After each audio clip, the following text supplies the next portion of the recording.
Que se passe-t-il entre l'Iran et les États-Unis? D'un côté, il y a ce qu'on a entendu de la part de l'ambassadeur américain en Israël, Mike Huckabee.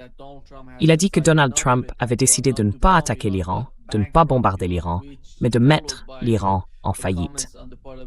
Cela a été suivi de déclarations de Scott Bessent, qui a dit que la semaine prochaine serait marquée par une pression maximale sur l'économie iranienne. C'est un volet de l'histoire. L'autre, c'est ce qu'on a entendu dans les médias israéliens. La chaîne 12 a affirmé que le chef du CENTCOM s'entretenait avec les Israéliens et disait que nous allons attaquer l'Iran. Il essaierait de convaincre l'administration Trump, Donald Trump, d'attaquer l'Iran et de les forcer à négocier. Et l'autre point, c'est ce qui a été rapporté par le Jerusalem Post. Des responsables israéliens, de Tzahal et du Mossad, auraient été stupéfaits par le rapide rétablissement militaire de l'Iran après la guerre de 40 jours. Quelle est votre évaluation de ce qui se passe, de ce dont nous sommes témoins en ce moment?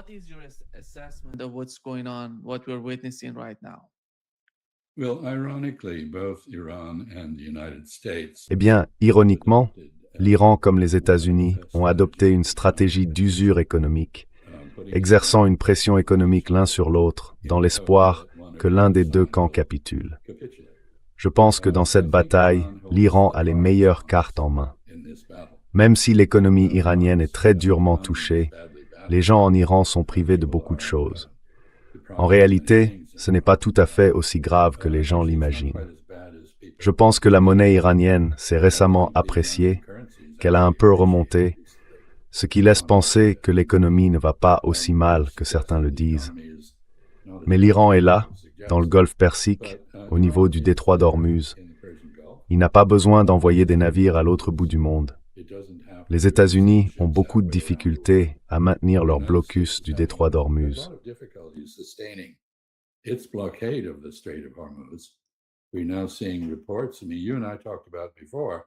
On voit maintenant des informations circuler. Je veux dire, vous et moi, on en avait déjà parlé.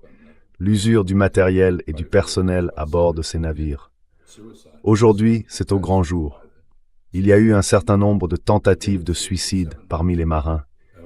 Ils sont tellement déprimés par la situation. Cela fait 7 mois qu'ils sont en mer, ce qui est très long. Et je pense que, vous savez, le secrétaire à la défense, le secrétaire à la guerre, Pete Hegseth, fait désormais l'objet de nombreuses critiques de la part de membres du Congrès. Ils réagissent aux plaintes des familles concernant les conditions à bord des navires. Et lui s'est contenté de dire, « Eh bien, nous pouvons maintenir le blocus pour toujours, indéfiniment. » Mais ce n'est pas vrai, et personne qui s'y connaît un tant soit peu en logistique navale n'est d'accord avec lui. Donc je pense que dans ce contexte, Brad Cooper, le commandant du CENTCOM, fait deux choses.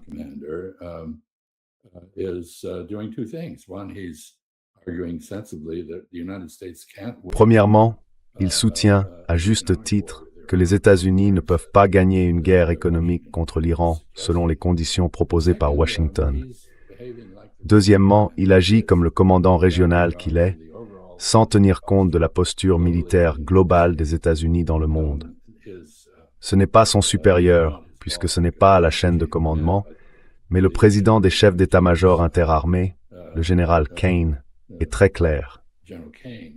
Nous ne pouvons pas nous permettre de reprendre une guerre active avec l'Iran, et cela pour des raisons mondiales. Bien sûr, vous savez, le commandement central dispose de suffisamment de munitions pour infliger davantage de dégâts à l'Iran. Mais rien ne permet de penser que cela amènera l'Iran à capituler. Toute cette histoire consistant à amener l'Iran à la table des négociations est un peu ridicule. Parce que l'Iran a dit qu'il viendrait à la table des négociations si les États-Unis appliquaient le protocole d'accord, dont les États-Unis ont violé toutes les dispositions.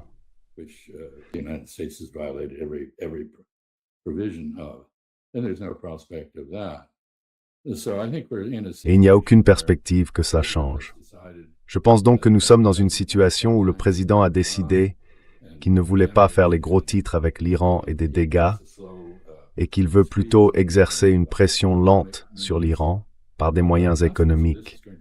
Mais la conséquence, ce sera une hausse des prix de l'essence, du pétrole, du gaz naturel, un ralentissement général de l'économie mondiale, une pression sur l'économie américaine, de l'inflation aux États-Unis et ailleurs, et il en paiera le prix lors des élections de novembre.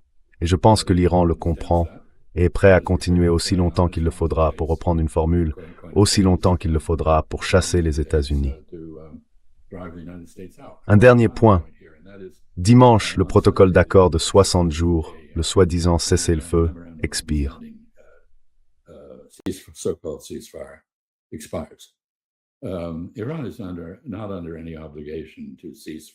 L'Iran n'a aucune obligation de conclure un cessez-le-feu.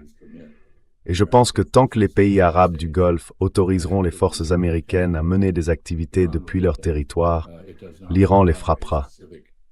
Il n'a pas besoin d'une provocation spécifique pour le faire. Et de fait, l'Iran a déclaré qu'il allait passer d'une approche défensive à une approche offensive face à la présence américaine dans la région. Donc je ne pense pas. Je pense que les efforts de Donald Trump pour maintenir cette guerre hors des gros titres incitent l'Iran à faire des choses qui la remettront à la une. C'est donc une situation assez dangereuse, compte tenu du risque de nouvelles opérations militaires contre des pays comme la Jordanie, le Koweït ou Bahreïn, qui ont continué à maintenir leurs liens avec l'armée américaine.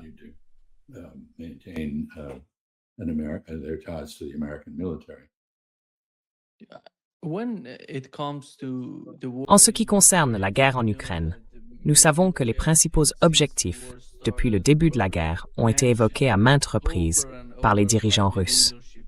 Que savons-nous des principaux objectifs dans le conflit en cours? Je parle des principaux objectifs de l'administration Trump en Asie occidentale. Quels sont ces objectifs? Le savons-nous?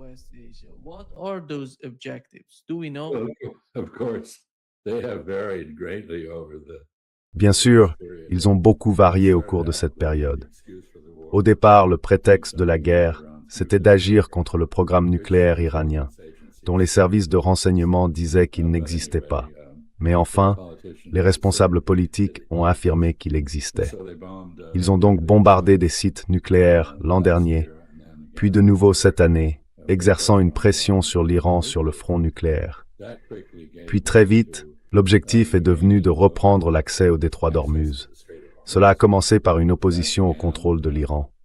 Ensuite, ironiquement et stupidement, il y a eu un blocus américain qui, en gros, a fait le travail de l'Iran à sa place. Il a maintenu le détroit fermé et fait souffrir les économies du monde, l'économie américaine et la marine américaine. Et maintenant, ensuite, Marco Rubio a dit, eh bien, l'objectif de la guerre, c'est de revenir à la situation qui prévalait avant la guerre. C'est une déclaration incroyable.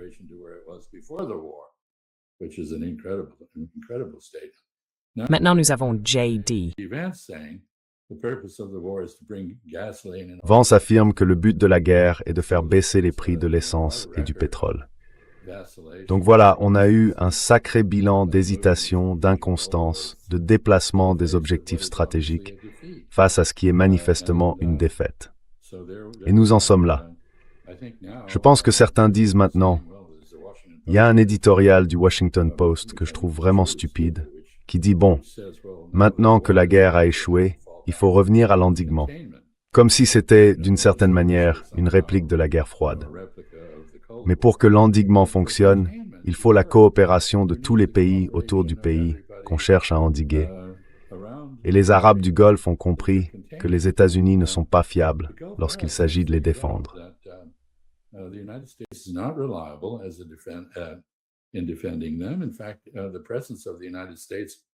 En fait, la présence des États-Unis donne à l'Iran une raison de les attaquer. Et tous cherchent discrètement à faire la paix avec l'Iran. Je veux dire, ils en veulent à l'Iran pour les dégâts qu'il a causés. Mais ce sont des réalistes et des pragmatiques. Au bout du compte, ils feront la paix. Ils ne participeront pas à un effort d'endiguement. Et vous savez, on le voit dans l'évolution de l'alliance pakistano-saoudo-turque, ou plus exactement, de cette entente. Je pense qu'il s'agit d'un partenariat limité, à des fins limitées. L'une de ces fins est de signaler qu'ils ne vont plus compter sur les États-Unis pour maintenir l'architecture de sécurité dans le Golfe Persique et en Asie occidentale. Ils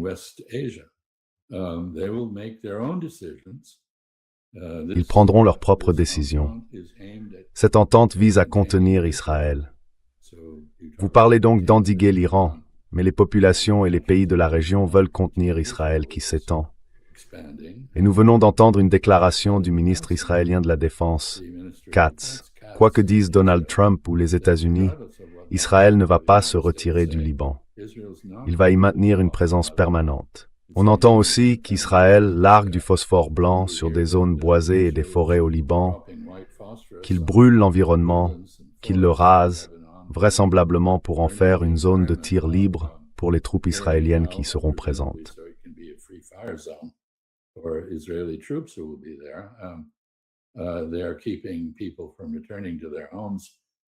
Ils empêchent les gens de retourner chez eux, au sud Liban. Et Israël s'étend, et tout le monde dans la région s'en inquiète. Donc maintenant, l'entente tripartite, le groupe pakistanais, saoudien et turc, ne se concentre pas seulement sur Israël. Elle se concentre aussi sur l'Iran. Et c'est intéressant quand on y pense, ce sont trois pays qui ont tous soit une frontière terrestre directe, soit une frontière maritime avec l'Iran. C'est donc un remplacement des États-Unis dans la région, et il faut le voir comme tel. L'Égypte ne fait pas partie de cela, parce qu'elle a des intérêts plus restreints. Mais l'Égypte est en fait, semble-t-il, de nouveau en train d'envisager d'abandonner les accords de Camp David.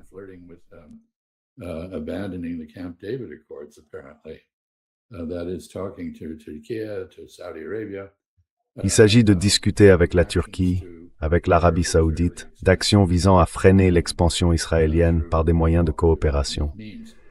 Je pense donc que nous assistons à la fin de l'architecture et de l'ordre sécuritaire créé par les États-Unis dans l'ensemble de la région d'Asie occidentale et d'Afrique du Nord. C'est donc vraiment considérable. Le fait que cela se produise lentement, vous savez, ne veut pas dire que cela ne se produit pas. Et cela rappelle la formule d'Hemingway que tout le monde emploie désormais. Quand on a demandé à quelqu'un comment il avait fait faillite, il a répondu « graduellement ». Puis soudainement. Nous nous dirigeons donc vers un événement que nous ne pouvons pas prévoir et qui fera tomber l'ordre qui existait avant le 28 février.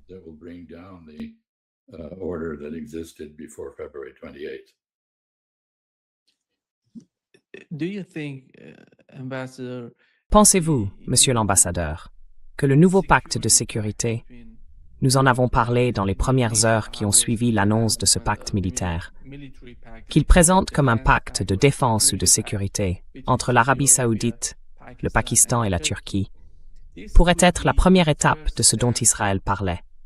Ils évoquent un axe sunnite, vous savez, à l'opposé de l'axe de la résistance. Qu'est-ce que cela représente aux yeux d'Israël? Comment Israël voit-il ce genre de nouveaux changements qui sont en train de se produire?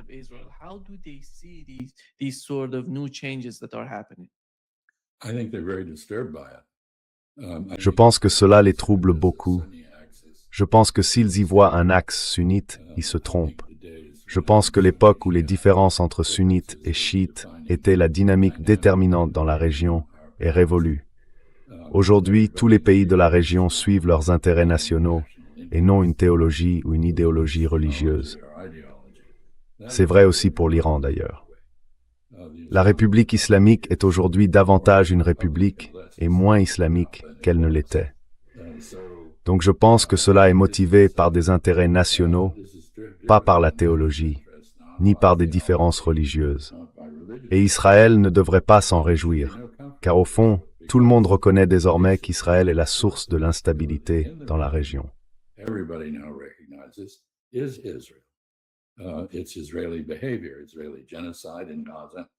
C'est le comportement d'Israël, le génocide israélien à Gaza, les pogroms israéliens et le nettoyage ethnique en Cisjordanie, l'occupation israélienne du sud du Liban, l'exercice par Israël d'une hégémonie militaire sur la Syrie pour contrer l'influence turque, les efforts israéliens pour maintenir les États-Unis en guerre avec l'Iran.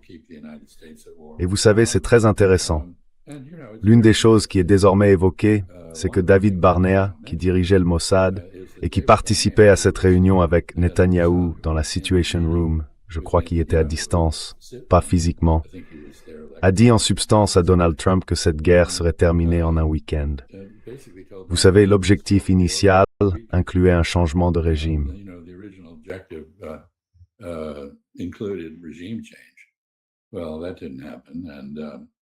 Eh bien, ça ne s'est pas produit. Et c'était depuis le début une idée ridicule. Apparemment, les services de renseignement américains et l'establishment militaire ont tous deux dit à Donald Trump que ça ne marcherait pas, mais il est quand même allé de l'avant. Et maintenant, on apprend, et c'est vraiment une blague, qu'il a signé un décret annulant le système de catapultage électromagnétique des porte-avions américains. La marine a dépensé des milliards de dollars et des années à essayer de le développer. Elle n'y est pas entièrement parvenue. Les Chinois ont désormais un tel système sur leur tout dernier porte-avions. Les États-Unis, eux, ne l'ont pas. Donald Trump, j'imagine, est ingénieur en mécanique.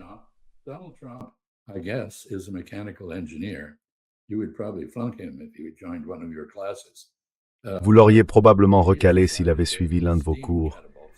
Mais il a décidé que les catapultes à vapeur, c'était ce qu'il fallait.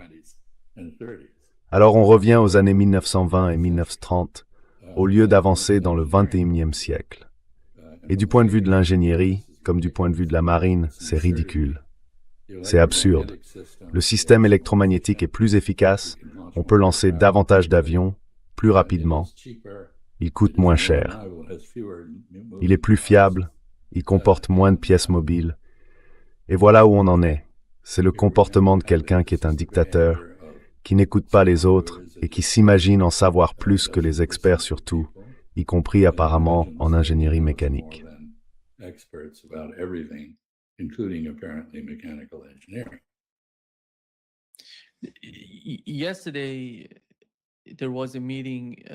Hier, le ministre turc des Affaires étrangères a rencontré son homologue égyptien. Après cette rencontre, il a déclaré qu'ils allaient faire quelque chose de radical concernant la deuxième phase de la guerre. Ce plan du Conseil de la paix, le Conseil de la paix de Donald Trump pour Gaza, vous savez ce document en 15 points. Israël a dit, nous ne respecterons pas ce document, nous ne nous retirerons pas, nous ne ferons rien à Gaza. En gros, cette ligne jaune va rester là, et nous resterons derrière cette ligne jaune. Mais voici ce qu'a dit le ministre turc des Affaires étrangères. Il n'est plus possible d'ignorer le fait que Netanyahou condamne de plus en plus Israël à l'isolement international.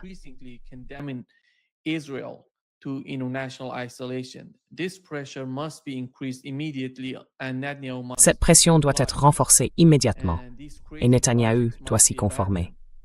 Et ces projets insensés doivent être abandonnés. Israël voulait expulser les Palestiniens de Gaza et, si possible, qu'il ne reste plus de Palestine là-bas. Et il dit que, lorsque nous avons rejoint le Conseil de la paix avec l'Égypte et d'autres pays, notre objectif était d'empêcher ce plan par la diplomatie et la paix. Dans un premier temps, l'objectif était d'arrêter le génocide. Et heureusement, ensemble, nous y sommes parvenus. Et nous avons arrêté le génocide dans une certaine mesure. Puis il dit que, malgré le respect par la partie palestinienne de ses engagements concernant le passage à la deuxième phase, le refus d'Israël de faire le moindre pas supplémentaire pourrait nous pousser, nous et les autres médiateurs, à prendre ensemble une mesure radicale. Qu'est-ce que cela signifie? Et qu'est-ce que cela vous inspire quand il parle ainsi?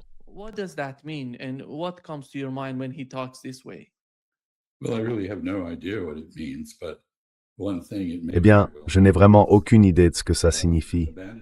Mais ça pourrait très bien vouloir dire l'abandon complet du Conseil de la paix, en séparant fondamentalement tout le monde de cette instance. Enfin, de toute façon, c'est une farce. C'est ridicule. Et il y a un ton très défensif dans ce qu'a dit le ministre turc des Affaires étrangères. Vous savez, nous y avons adhéré parce que nous voulions faire. Et le génocide, eh bien, dans une certaine mesure, nous avons réussi. Mais le génocide se poursuit en réalité, simplement à un rythme plus lent. Et les atrocités perpétrées par les Israéliens n'ont cessé sur aucun front. En fait, Israël est bel et bien, comme il l'a dit, en train de s'isoler sur la scène internationale. Et j'imagine que ce qu'il sous-entend, c'est que la Turquie et l'Égypte vont agir peut-être par l'intermédiaire de l'Organisation de la coopération islamique ou par d'autres moyens, pour isoler davantage Israël. Nous verrons bien. Mais il est clair que le comportement israélien est devenu intolérable pour pratiquement tout le monde. Israeli behavior has become intolerable to virtually everyone.